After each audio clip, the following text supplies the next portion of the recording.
देखो फैब्रिक को मैंने ना 4 फोल्ड में ले लिया है और इसके कान निकाल दिए। यहाँ से मैंने 3 इंचेस नीचे की तरफ लिया है।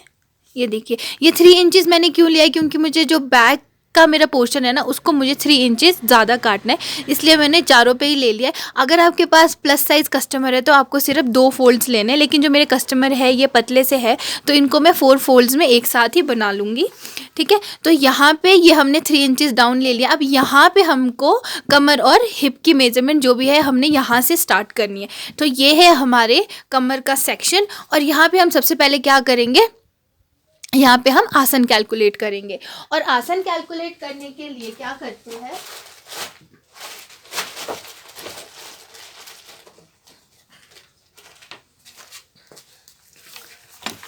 आसन कैलकुलेट करने के लिए ना आपके पास जितना भी हिप राउंड है, जो कि है मेरे कस्टमर के केस में ये है 37 इंचेस।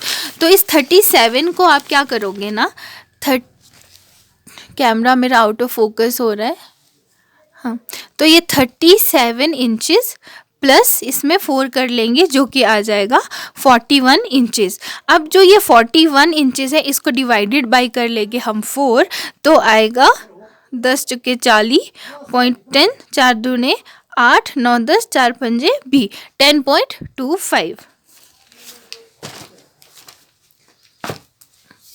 तो आपका जितना भी हिप राउंड आ रहा है ना उसमें आप पहले 4 प्लस कर ले और फिर 4 से ही डिवाइड कर ले।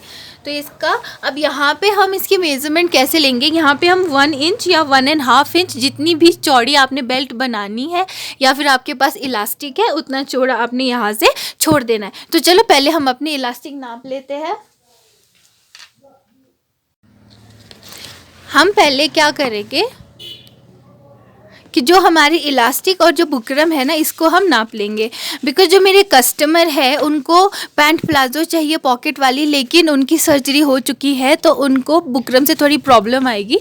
तो हम बुकरम की जगह हम यूज़ करेंगे फ्यूजिंग पेपर, बट मैं आपको कैलकुलेट करने के लिए बता देती हूँ। तो आपने क्या करना है ना, जो ये बुकरम का पोर्शन होता है बेल्ट का जो पोर्शन है फ्रंट का और जो आपका इलास्टिक है, इन दोनों की जो विड्थ है ना, चौड़ाई है, वो बराबर होनी चाहिए।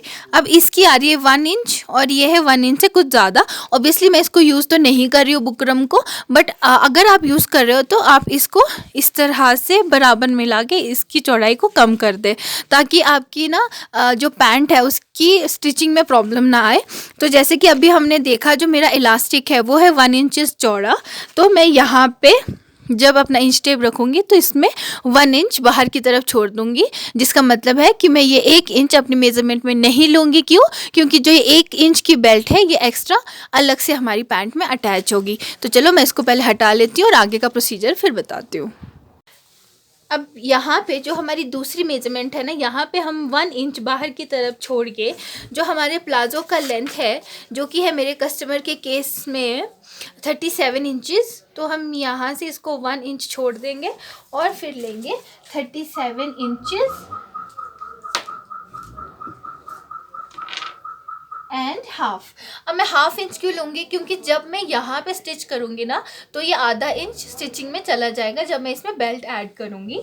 तो यहाँ पे हम हाफ इंच 37.5 एक्स्ट्रा लेंगे और फोल्डिंग के लिए 1.5, तो 1.5 ये आ गया हमारा 39 इंचेस। 1.5 से 2 इंचेस तक ले लेंगे तो ये आया 39.5। अब हमने अपना आसन लेना है। आसन हमने कितना लेना है, फिर से हम यहाँ पे ये 1 इंच छोड़ के आधा इंच इसमें ऐड करेंगे, तो हमारा आया था 10.25 प्लस हाफ इंच, लगभग 11 के आसपास। तो मैं यहाँ पे 11 पे इसकी मार्किंग कर लूँगी और 1 इंच यहाँ पे छोड़ना है और फिर 11 इंचेस पे मार्क कर लेना है।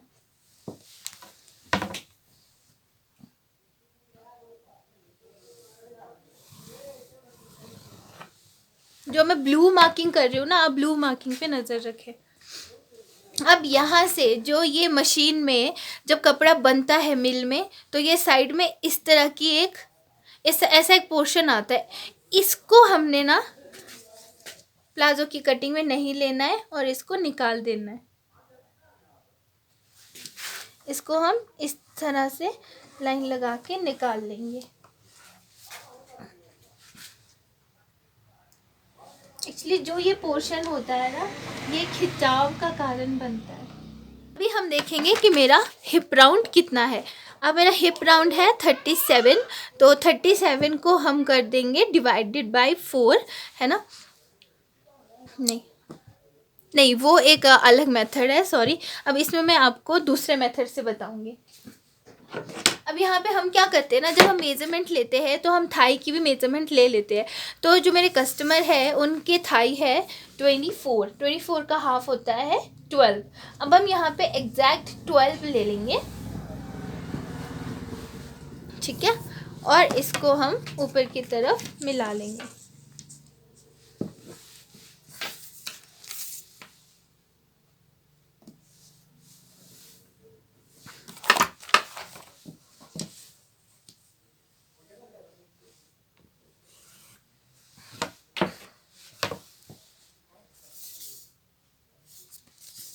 अब जो ये वाला पोर्शन है, यहाँ से हम, बिकॉज मेरे कस्टमर थोड़े पतले हैं, 2 इंचेस तक अंदर ले लेंगे और इसे भी ऊपर की तरफ मिला लेंगे।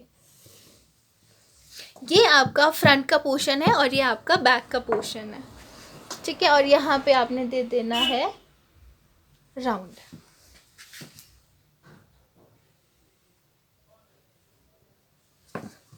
ठीक है।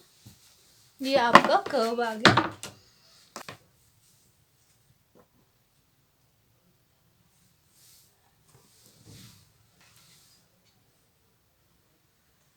यहाँ पे मैंने 2.5 इंच ले लिया है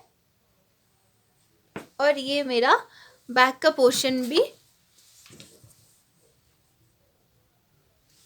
बट इसको मैंने ऊपर तक बढ़ा लेना है।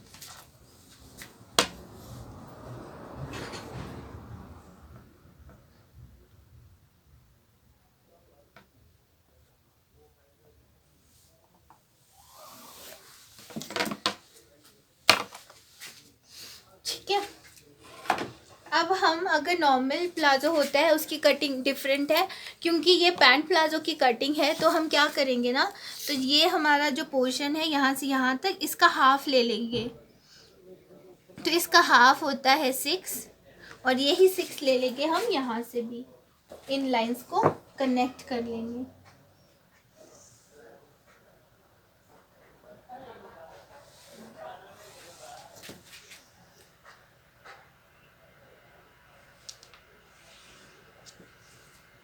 अब क्योंकि मेरे जो कस्टमर है उनको अपनी मोहरे चाहिए 14 मतलब हाफ 7, तो 7 का हाफ हुआ 3.5। क्योंकि ये वीडियो मैंने क्रॉच के लिए बनाई थी, तो मेरा जो कैमरा का फोकस था वो क्रॉच पे ही था, जिसकी वजह से मैं पूरी तरह से अपने कैमरा पे ध्यान नहीं दे पा रही थी और कटिंग करते हुए मैंने देखा ही नहीं कि ओनली क्रॉच सेक्शन की ही वीडियो बन रही है। तो इनकन्वीनियंस के लिए आई एम सो सॉरी। मैं नेक्स्ट वीडियो में आपको पूरा का पूरा इसका जो ड्राफ्टिंग का पैटर्न है वो दिखाऊँगी। जो हमारा ये किनारे वाला साइड है, यहाँ पे हम 1 इंच डाउन करेंगे और यहाँ से स्केल रख के इसे नीचे तक मिला लेंगे। ये हमारा फ्रंट की मार्किंग है और ये हमारे बैक की मार्किंग है, ठीक है। बैक के लिए हम क्या करेंगे, यहाँ पे 1.5 इंचेस बढ़ा के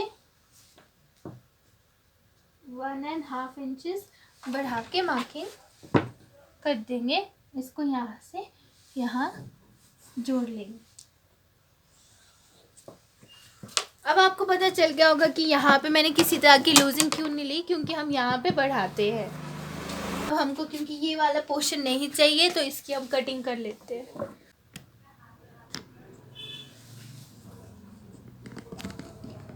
तो ये हमारी पैंट प्लाजो की फाइनल मार्किंग हो गई है। तो चलो हम इसको काट लेते हैं। पहले हम क्या करेंगे ना, जो इसके बैक पोर्शन का जो ये वाली मार्किंग है ना, इस पे से इसको कटिंग कर लेंगे।